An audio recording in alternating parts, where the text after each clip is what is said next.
Warning, technology, AI, artificial intelligence is here. Not coming, but already here. What do these two words really mean to us? We mostly hear about the potential horrors facing us with artificial intelligence, but let's also discuss leveraging artificial intelligence for good and hear about how it will help stop sex and labor trafficking, organized crime rings, human trafficking and harvesting. We're not even talking, Noel, about those topics at all, but we must start bringing out the facts and truths about all. Noel Thomas joins us. He is an extraordinary warrior. He's going to educate us today about how his company, Dark Watch, he's the co-founder and also CEO, is using advanced AI, data analytics, and digital intelligence to combat human trafficking and exploitation and crimes, all kinds of crimes online. Let me tell you a little bit about Noel. He is an author of Dark Traffic and stands as a visionary leader. He has an unwavering dedication and commitment to ridding society of this human slavery. No, we like the word slavery. We think it's better than trafficking because it's more descriptive, enslavement of people. And he's using his deeply knowledgeable background to get at all of this with us. He's an entrepreneur and he is here to rewrite history and to fight this exploitation. And everybody, warriors, the website is darkwatch.io. Everything about Noel and the company will be in the body of this video. So sit back, relax, and just listen to Noel. I'm going to say, Noel Thomas, welcome to the Warriors. Oh, thank you, Lynn, so much. It's always an honor to be on this show. Well, thank you, warrior to warrior. I'm going to have all your information. Do not worry, Noel, in the body because it's very extensive, your background and about the company. But I want to start I want to jump in and say, something I was reading, and it said central to your mission is a vision for a world where every individual is valued, protected, and liberated from exploitation. A vision rooted in your deep faith in Christ and steadfast commitment to setting the captives free. I love that statement. Would you tell us about that a little bit? Yeah, so I believe, with my faith that God came to set us free from the chains of bondage, of sin and death and all these sort of things. And I think that translates for us. And the manifestation of that is our day-to-day work, that we believe that the captives should literally be set free. And we as believers take that very seriously as part of our mission and an extension of what we do. And it is that faith in God that keeps us going each day to value an image, the image of God in each individual and each child, that these are our brothers and sisters. And I've talked extensively about how my sister was nearly kidnapped as a child. And it's like, I believe that these are our brothers and sisters, and we have a duty to respond to protect them. Yeah, I love that. And every child is precious and deserves a safe childhood. And we have to keep telling society this is the way we have to be. It's the only way. I want to ask you to lay out a little bit of the landscape today. Now, remember what you know, Noel, and what I know, our warriors may not know because everybody's busy and overwhelmed with life and paying bills and kids and mortgages and rents. And lay out some of the landscape for everybody. So part of the challenge today is that modern day slavery is higher than it's ever been in history. And that number is only going up. So there's approximately 50 million people that are enslaved around the world. And like everyone else, I always thought that was overseas. I saw it firsthand in India, but I never would have thought in our backyards. And what I've realized with our technology and analytics is that we can map it a mile from our places of worship in every town, no matter what the socioeconomic status. And the challenge here as part of this industry is that it is so lucrative, human trafficking, that you've got organized crime moving away from weapons and drugs and moving into humans, because in sex trafficking, they could sell that victim up to 20 times per day. And so it's a $230 billion global industry, a multi-billion dollar industry just in the United States. And all of that money that's earned from sex trafficking, labor trafficking, organ trafficking, and modern day slavery as a whole goes to fuel violence and terrorism that we see on a global level. An example of this a few years ago was Boko Haram, that was taking these girls out of Nigeria, sex trafficking them, and the money that they were making was directly funding terror activity from Boko Haram. So much like 10 years ago with Boko Haram, there's a new landscape and new criminals and bad guys that are coming to the front lines to capitalize on human trafficking. And they most certainly are here in the United States. And our number one mission is how can we use technology to keep our country safe and slave free from these kind of emerging threats that are occurring. Yeah, and just even that, Noel, is it's hard for people to wrap their minds like around all of that. And my greatest fear always is because of that, people will close the door, shut their eyes, and not pay attention. And that's when all these predators, criminals, just take advantage of all of that. So that's why we have to keep reminding everybody about all of this. I want to go back a little bit and talk about your book. All right, Dark Traffic. Why did you decide to write that? This stuff is hard to write. I'll let you talk about it, but tell us about the book, how that all So happened. it's deeply personal, and this first story that I talk about, I say that this passion and life calling really started when our family was walking in this indoor market. And so my sister was 4 years old at the time. I'm maybe 8 or 9 years old. And my dad is kind of bumped and distracted by this lady. And in that split second, he looks down and sees that my sister is gone. So he runs to the exit. I believe that was the Lord, inspiring him to go to the exit of this building. And a man we didn't know was walking out the door with my 4-year-old sister. And so thankfully, my dad was able to recover her at the very last second, but that leaves a deep impression on your soul as a child. From there, I ended up going on the mission field. And from the mission field, it took me to the brothels of New Delhi where we were doing a documentary. And I see this 14-year-old girl that's being trafficked right above a police station. And I thought to myself, okay, her parents probably sold her into slavery. And now the only person you would think that she could depend on is helping facilitate it. And as cliche as it is, that quote that says that all it takes for evil to prevail is for good men to do nothing struck me 15 years ago. And so 15 years ago, then, I become the statewide anti-trafficking coordinator in Florida under Rick Scott. I get to speak at the United Nations and this book published. But what I realized in all of this is that there wasn't a lot of technology, and people were manually trying to fight slavery or do the workflows. And all of this was like, there's got to be a more efficient way that we fight slavery to make those numbers go down from 50 million and start to turn the curve in the right direction. So that was kind of the inspiration. And that book really is a field guide for the modern day abolitionists to understand how can they in their community make a difference? How can they be a voice in their home? And how can they protect their children against the threat that occurs every day through social media and online gaming in their homes? And so as much as it is about the story of how I got here and what inspired me, it's equally an instructional manual of how to fight modern day slavery. Yeah, Noel, thank you for sharing your story. And I mean, God bless your sister. I feel like seconds, there was just something that transpired there, heavenly perhaps, Mhm. um, that that must have put a real stamp on your family, that kind of incident going forward. But I think you're like me. I got a calling like a nun. Like I had to do this work. I mean, my Mhm. background's entertainment. Who would have thought I'd be doing this all these years later? Like, I come from the music business, but I cannot stop. I feel like you're the same way. Like, we have to do this.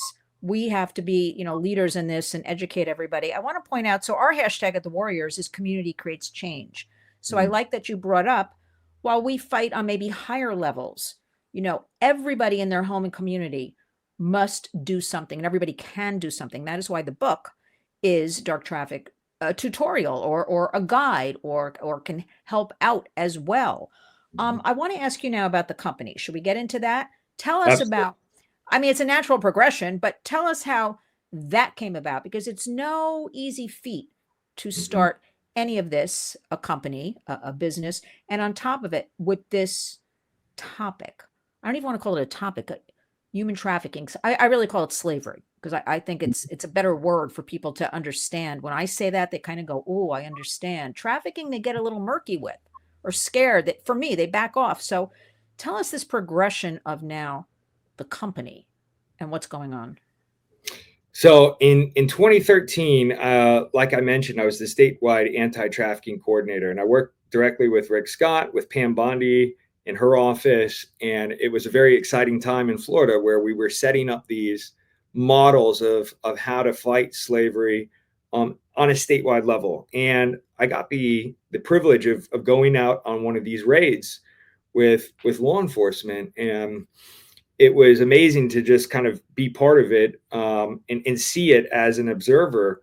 But when I was working with them and they were gathering the intelligence and the information on this trafficker, they were manually looking online on sites like Backpage and Craigslist to do this. And you can imagine how time consuming this is when you're looking at each one by one, for hours and hours on end. And so that was the genesis of the idea of, okay, can we build some technology that speeds up this process of gathering intelligence on human trafficking so that we could go rescue more people? And so that was kind of the early ideas of how Dark Watch started. But then we started working with all these guys that came from the intelligence community, and they taught us how to look at human trafficking very similar to terrorism. And in fact, the more that we looked at it with that lens, the more that we realized that human trafficking and terrorism is often one and the same.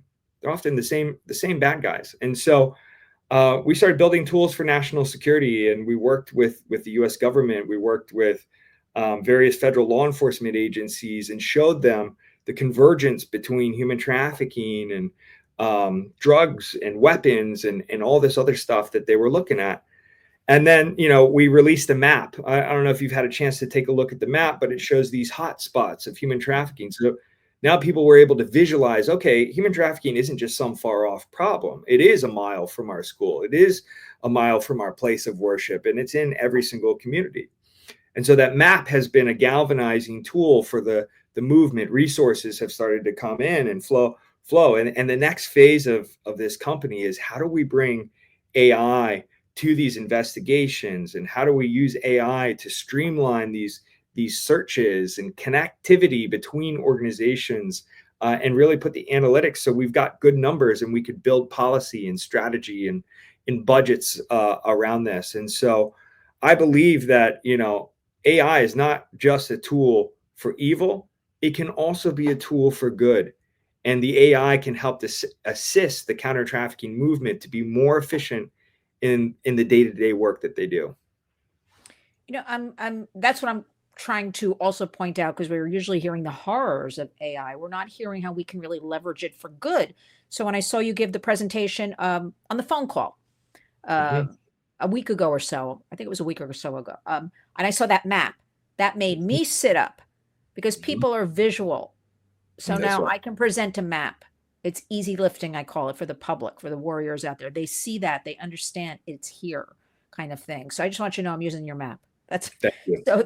And you also have one of my favorite people, Doug Gilmer, works with you, former Homeland Security. You have such a good team, doing all of this. And answer any way you see fit. Is it in progress right now? What do you need to build this even more? Like, what are the needs right now for the company? So we just filed a patent on the AI that we've built. We're testing it right now in the field, and it's already showing tremendous results of how it can help with tracking the financial flows of money to these bad guys. And so I think right now what we need is public policy to align with this vision of fighting sex trafficking. And what I mean by this is that we care about some terrorist organizations that have recently been named. And one of them is a high focus of our government. And what we need to realize is that their primary industry, these terrorists that are here in the United States, in most states, their primary business is sex trafficking. And there's a lot of innovative companies that are out there that are building technologies like Dark Watch and others, for facial recognition, for information sharing, for AI to speed up these processes. And so there's a whole industry that sits out there, as you know. Contibo is behind us and others kind of in this movement. But we need that public policy message to align where we can deploy this technology to the field, to the front lines of banks, hotels, human trafficking touching 30 different industries. We need this technology in each of the industries because it, one, benefits national security, and two, benefits actually fighting these sex traffickers and labor traffickers that are here domestically. Yeah, it's interesting. Up until a couple of years ago, when I was talking with Tom Homan, I didn't even realize a couple of years ago, this is a national security threat. Like all of Mhm. this, I think of it like, now don't laugh, Noel, but like a big wheel with a lot of spokes. Mhm. And these every spoke is a little bit something different. The wheel's going around. It's national security threat. Mhm. I was telling you that before we started about working with law enforcement. They tell me the cartels are working in every American, some facet, every American middle and high school. They're connected somehow. Mhm. That to me, going after our children, right, our young, corrupting them to deal their drugs, to traffic their peers. Communities have to know about this, that this is here, and we have to rid society of this. Now, let me say another thing. I'm in no way an expert like you, Noel, with all of technology. This really seems like a no-brainer to me.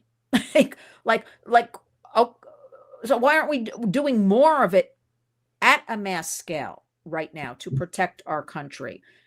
Do you just think there's a disconnect? There's too much going on? Because to me, this should be the number one thing: national security, keeping our citizens safe, all of that kind of thing. What do you have to say about all that? I think we need unity. You know, we need one common element to go after. We need to understand who the enemy is, and then we need the resourcing to go after it. And I think once we can get the counter trafficking movement, the technologists, the influencers, and really the seven pillars of society or mountaintops of society, government, education, entertainment, culture, you know, all of this to align around this mission of we can end modern day slavery in America in our lifetime. This is a solvable problem. We may not be able to solve it globally, but we can certainly solve it domestically. And I think a big part of this is the innovation behind it. And so we need loud voices. We need these areas of mountaintops in society to adopt this. It needs to be put into the education system. It needs to be put into the priorities of national security and culture and music and all these other areas, because that's when we're going to start to see it. It's kind of like you think about the space race and the importance of the space race and unifying and a whole industry about going to the moon or exploring space. It's kind of the same thing. And you know, space became cool with the watches that would, you know, and the cereal boxes, and we kind of need that awakening in culture that it becomes almost cool to fight human trafficking and end slavery in our lifetime here in America. Yeah, I feel like if somebody would really just start it, it could snowball. I mean, I've been thinking that for 5 years, but Noel, there's a lot of pushback. Hmm. Entertainment, media, and that's the part I don't understand. And you really opened up a can of worms, Noel, because when I saw those women going in that little capsule, whatever that thing was the other day, for their 11-minute flight, I was like, if those women just took the platform of what we're talking about right now, Hmm.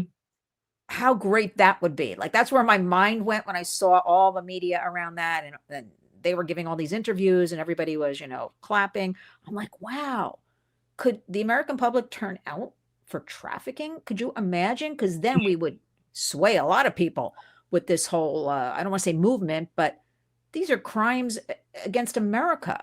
So I'm never really understanding on a daily basis. I am kind of a broken record why all of this is allowed and why I'm in New York City, why people aren't in Times Square screaming at the top of their lungs. Like, we will not have this. I did read something I like, and correct me, something that goes anything here in New York, all these like illicit massage parlors and all that. And law enforcement has told me they are or have really increased their main focus of all this trafficking. Yet nobody, and I said, well, why? Well, then if you're telling me this, why aren't we working? We don't have the manpower, we don't have the resources.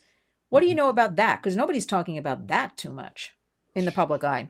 Yeah, I think again we have to align. Part of the challenges in the miscommunication amongst agencies is that it's a crime solo focus, and you can't just separate drugs from people. You can't separate drugs from violence. They're one organization, one enterprise, and so the budgets are there from the war on drugs and the war on terror. People just don't realize, hey, if we can just package these Yes. bad guys, we've already got the frameworks. We've got RICO racketeering that has pushed out a lot of the major crime families. We've got wire fraud, we've got tax evasion, we've got counterterror tools for surveillance, and that's why I think we don't have to reinvent the wheel when it comes to the war on modern day slavery. We've already got the framework and we've already got the budgets. We just need to be able to connect the pieces in the message, and people to raise their hands and say, "Hey, like in Isaiah, here I am, Lord. Send me to the front lines of this fight." I'm glad you pointed that out. The framework is all there. It just has to be coordinated and packaged. That's it. I'm adding that to my list. It's all there, because remember, no, people like to be handed their, here's what needs to be done. It's the truth. Many people just don't like to have extra work, think about it. But a framework being there, what could be simpler than That's it. any of this? And let's repackage it into we are going to abolish this slavery. Let me ask you about what about the administration? We've got now. Where does human trafficking? It sits with HHS, and why can't we move it into the Department of Justice? I'm being very lofty here, since I don't, because to me, I'm thinking about organized crime, RICO. Things are going through my head. Any Right. thoughts that you want to share? Anything about this?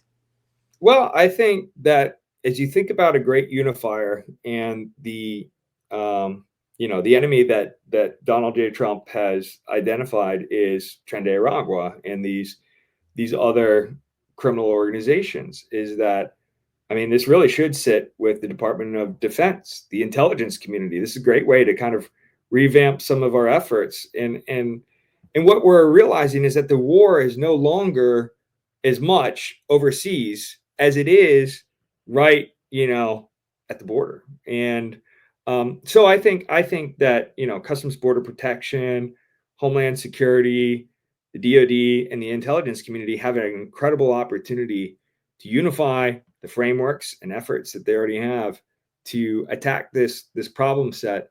And as a byproduct, we can make sex trafficking, labor trafficking, organ trafficking go down and work towards an America free of slavery.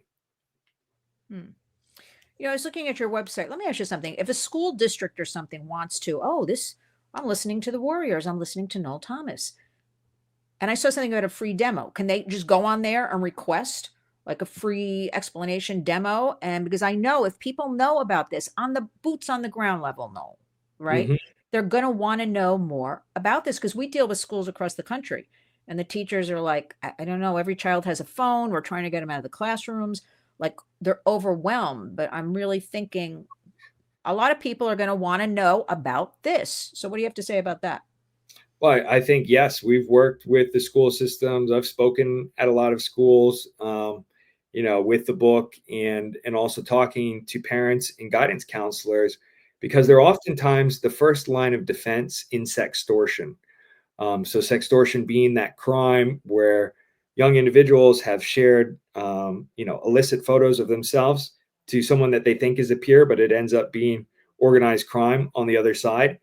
And then, being forced to send either more content or money. And unfortunately, we've got this epidemic of teen suicide that's starting to occur because of the shame around sextortion. And so what we help schools and parents do is we help create a shame-free environment. We give them the language to be able to have a conversation with the kids and to not, overreact when they hear this information, and really understand that the child is a victim of a crime. It wasn't just a bad decision. They're a victim of a crime, and their life kind of hangs in the balance. And so we work with a lot of educators and parents around that, by helping them have that framework, kind of understand the threats. We start global and then work it down to our backyards and how this looks. So yes, we do work with schools and parents and educators. Yeah, I mean, because I used to always think when I started, I'm going to teach kids, or I'm going to talk to kids, or have kids Mhm. talk to us at the Warriors. And then I realized about a year and a half ago, we really got to get at the parents and the caregivers and like the family circle, the family partnership, I like to call it, because That's right. they really don't understand. I've had more parents say, we're not talking about that. Like we erased the image, we got rid of the image, or we're going to be accused of sex trafficking. We had an image on our phone. They don't really understand how all of this is working. So if a parent's listening right now, what do you want to directly say to them about, it's kind of a loaded question, Noel, but I really want everybody on board here in their own way, because it's affecting, because almost every classroom I go into, almost every hand goes up when I say, and I go into sixth, seventh, and eighth grade. Yep. Every hand I say, who has a cell phone? Every hand. There's rarely a hand that doesn't go up. And if they don't have a cell phone, they have a Chromebook that's issued by the school or something. So they're open and just easy prey for the predators. I like to say wherever the kids are, so are the predators. What do you want to directly kind of appeal to parents? Because I really want to, we're not judging anybody, but we want them Right. to understand this is a crime against their child, a crime against their family, a Yes. crime against the universe. Why don't I go? It's just like I agree. we're not having it. Yeah. So, I mean, Drive it home, Noel. the first is to educate yourself. The FBI has labeled sextortion an epidemic among teens. It's, an alarming rate. And what we're finding is that parents who are willing to kind of broach the uncomfortable conversation, it really, But my why, wife. Noel? Why is it so uncomfortable? I don't mean to interrupt you, and I'll tell you why I'm going to say that. Because we have seen, I'm going to say, I was actually just reading a study yesterday from about the early 90s, the sexualization between music, Mhm. entertainment, literature, like just, even from a Britney Spears being on the cover of Rolling Stone magazine as a 16-year-old, Right. very sexualized, the movie American Beauty with Kevin Mhm. Spacey. Oh, that's another story. But she was a teenager, the girl. And it just gradually, I like to say kids like basically like 30 and under, they've grown up in this bubble, very Right. sexual. So Yeah. like I always say like the kids are seeing it anyway on their devices. Okay, you mom or dad be the leader. Mhm. Nude body. I mean, we got to get over it. Like I really believe that, because I see people here in New York City, especially during the summertime. I've seen people just walk around nude. Like, Mhm. you know, Right. so like we're seeing it anyway. Yeah, it's a weird thing, as a mother. I understand. But like we got to be the leaders on this. Not some stranger on the other end of the device. 100%. We've got to take ownership, and we say just as you just got to make the leap. You're never going to be ready to have this conversation. And so I'll give you an example of this. We were training some parents, and they said, "Wow, this is really helpful information to learn about sextortion, the risk of in-game chats and social media." So they went home, and we said, step one, now that you've educated yourself, is just have the conversation with your kids. And so they sat around the table and said, "Hey, have you ever been exposed to sextortion? Have you ever seen anything like this online? We want you to know that this is a safe environment, that you can talk about this with us, and we're here to help you." And they didn't, but they had a friend that had been sextorted as this. And so that's why it's such a big thing. You're never going to have the right words. It's never going to be the right time. You're never going to feel fully comfortable around it. You just have to jump in and have that conversation with your kids to see and get kind of a baseline. Are they experiencing anything that they feel uncomfortable?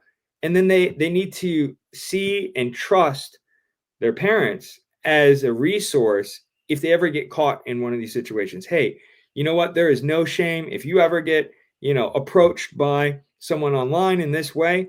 We're here to help you. It's a crime, and don't trust, everyone that you meet online, especially if you don't know them. So those are some of the tips that we give to parents, but but it really hinges on their ability to have a conversation and a safe environment for their kids about this.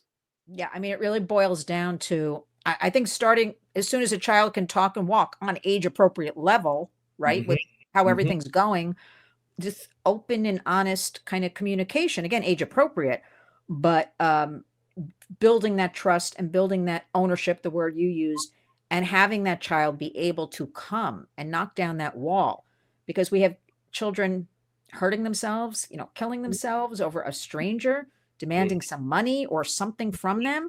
Like that makes no sense even at all. These poor children, I mean, we have to pray for them because we can't have our children so scared they can't talk about things or come Right. forward, or they're so embarrassed. And but not to be funny, Noel, but I said to somebody the other day, well, with AI, everybody could just say that's not my body.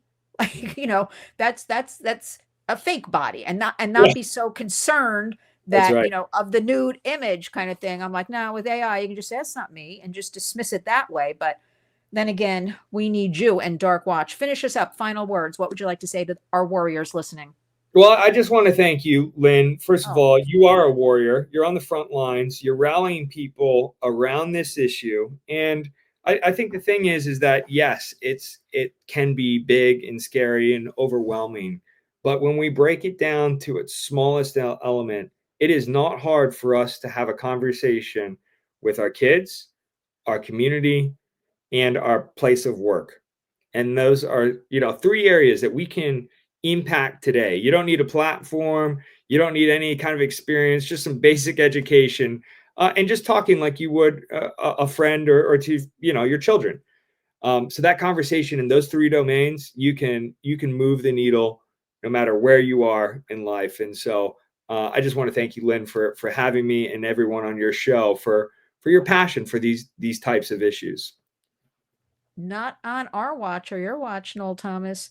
We are not accepting this. The book, everybody, is Dark Traffic, The Dangerous Intersection of Technology, Crime, Money, Sex, and Humanity.